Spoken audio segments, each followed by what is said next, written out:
191 дорожно-транспортное происшествие, 70 погибших, и это только с начала года. Сотрудники ГИБДД отмечают, большинство аварий происходит в ночное время суток. Штрафстоянка в Магасе скорее напоминает свалку вдребезги разбитых машин. Даже верится с трудом, что кто-то после такого мог остаться в живых. Чаще всего ЧП на дорогах – результат элементарной халатности, когда все внимание водителя должно быть сосредоточено на дороге. Зачастую достаточно нескольких секунд, чтобы случилось непоправимое. Основными причинами дорожно-транспортных происшествий является это выезд на полосу встречного движения, превышение установленной скорости. Вот вам пример. Да, водитель выехал на полосу встречного движения, превысил установленной скорости и получил телесные повреждения с летальным исходом. Кому-то, может, и посчастливилось выжить, но в результате аварии только с начала года 307 человек остались инвалидами на всю оставшуюся жизнь. В ИРКБ практически каждый день в приемное отделение поступают жертвы ДТП. Самый последний серьезный случай, произошедший недавно, закончился летальным исходом. У пациента была травма черепа, перелом ребра, конечности и внутреннее кровоизлияние. Травмы, несовместимые с жизнью. Врачи сделали все возможное, но проиграли в неравной схватке со смертью. Еще один пациент, который попал сюда после очередной аварии, можно сказать, легко отделался. Пациент Султыги, 89-го года рождения, 27 лет, поступил после дорожно-транспортного происшествия с повреждением, в общем, грудного отдела позвоночника, с переломом компрессионно-оскольчатым, взрывным, нестабильным переломом второго поясничного позвонка с давлением корешков спинного мозга. В общем, пациент госпитализирован, в экстренном порядке готовится к оперативному лечению, коррекции, в общем, позвоночника, восстановления опорности и активизации. Муса Мелешков не устает удивляться статистике ДТП. Сам он попал в больницу по другой причине – упал с крыши. Муса – водитель с 27-летним стажем. За все время вождения ни разу не попал в аварию.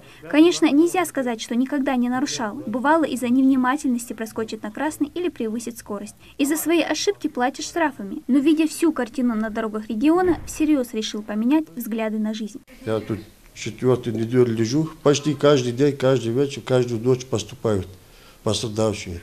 Некоторые со смертельным исходом, потому что молодежь, как говорится, гоняют машины, нарушают правила дорожного движения. Согласно статистике, больше всего ДТП, как ни странно, происходит именно в летний период. Летом люди часто ездят на пикники и отдых, а зимой, зная, что гололед, стараются быть осторожными. Редко, но бывает, что для медиков наступают и спокойные дни. В зависимости от поступления больных, которые поступают из-под ДТП, в последнее время мы отмечаем все-таки статистику на снижение количества поступающих людей.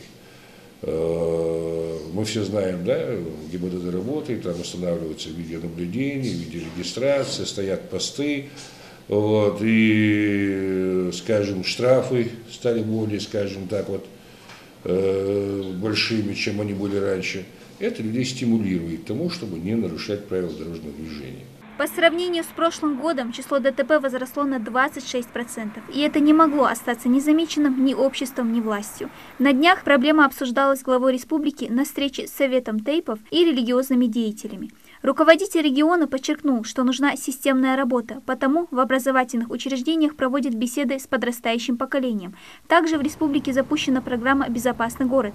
В течение года в разных городах и районах региона установят 57 видео и фотофиксаторов. В Магасе, к примеру, уже установили 39 камер и 1 терминал видеонаблюдения. До 2022 года собираются установить около 500 камер и 10 терминалов. Но ни камеры видеонаблюдения, ни беседы не имеют такого эффекта, как наставления старших.